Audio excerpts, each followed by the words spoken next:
Verdens historie er blevet populær. Måske opfattes de som en form for reality.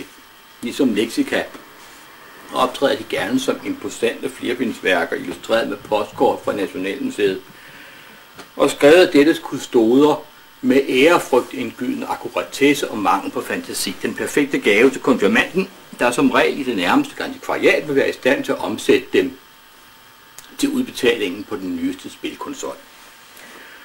Også mere personlige etbindsudgaver florerer dog, ofte skrevet af højskolelærere med et passende respektløst forhold til historiske personer, som ikke formodes at have været socialdemokrater.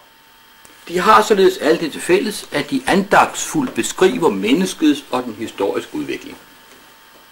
Denne er med andre ord lige så allestedsnærværende som Gud i de tilsvarende for omtrent 100 siden, hvor verdenshistorien med mindre korrektioner kunne anskues som hans plan med junior, som den begivenhed, som alt hvad der gik forud, nødvendigvis måtte pege frem imod, eller gå til grunde som hans uafvendelige straf over Egypten, Sodoma og Rom, og hvad der kom efter tilsvarende være funderet på.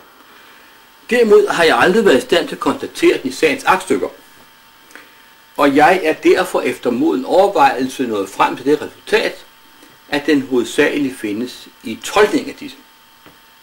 Det er med andre ord heri, man skal søge årsag til, at jeg har valgt at bebyrde den til sådanne overvejelser beregnet bibliotekshylde med endnu en fortærskning af de ulykkelige begivenheder. Dette er altså, som værkets titel intimerer, historien om menneskets afvikling fra et udviklet til et primitivt stade. Ligesom hos mine mere optimistiske kolleger vil man ofte søge forgæves efter en dokumentering af den valgte synsvinkel. Dette skyldes, som tidligere nævnt, at det er en tolkning, ganske som den historiske udvikling er det hverken mere eller mindre. I intet af de to tilfælde er der gjort nogen videre vold på kendsgerningerne, eftersom disse er i ekstrem grad disjunkte fra og irrelevante for denne morale. Læseren vil måske, som vi ofte gør, når vi spilder lettet af en uventet pointe, opfatte det hele som vittighed, eller i det mindste stille sig selv det spørgsmål, om forfatteren virkelig i fuldt alvor kan mene, hvad han påstår, hvilket naturligvis blot vil demonstrere, at han ikke har fattet en brik af det hele. Andre vil sikkert opgive på forhånd, eftersom deres egen tids, givetvis primitive verdensopfattelses sammenstød med bogens let resulterer i den rene forvirring. Fortvivl dog ikke, i det mindste efter det 5. kapitel, burde visse horrible grundpåstande være faldet på plads i den standhaftige læsers hjerne.